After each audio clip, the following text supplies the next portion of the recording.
because crying does make you feel better. But then the question becomes, what's supposed to happen after the tears, and is that all that you want out of life?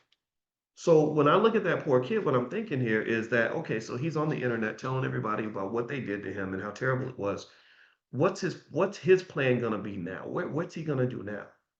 Is he gonna wait until CBS has a change of heart? Is he gonna wait for white people to decide to be nicer to him? That's not gonna work because we've been waiting 400 years. That hasn't happened yet. Is he going to hope that he can find another job? Maybe he will. He seems like he's good. I'm sure he's good at what he does. Maybe he'll find another job. But still, the unfortunate reality, though, is that even in that new job, the same vulnerability exists. Corporations cut people all the time. They don't necessarily care what happens to you, right? So he could be in a similar situation in the future if something does not change. So that's what so if I was talking to him, I'd probably say, okay, so let me explain what happened to you, and let me explain why you don't want to be this vulnerable in this economy. Let's talk about some strategies.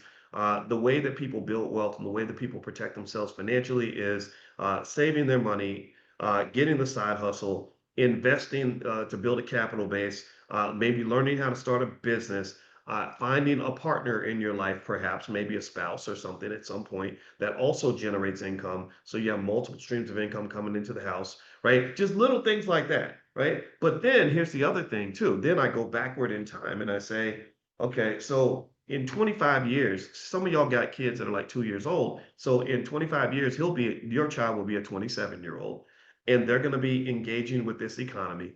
And so my question would be, if you know that your child's going to engage with the economy in the year 2050, what are you doing right now to prepare them for what they're going to experience in the year 2050? Because for this young man, if somebody back in the year 2000 had said, you know what, I love you and I'm gonna make sure I got a plan for you.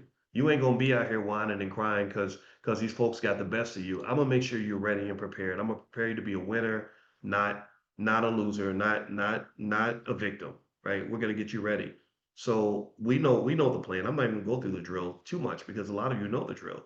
I'm gonna buy my car note is $400 a month. I'm also buy you $400 a month worth of stock every month.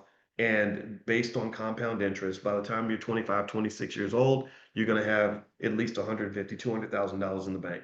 So that way, if they decide they're not interested in having you, you're going to be fine financially. You're not going to have to worry about being homeless.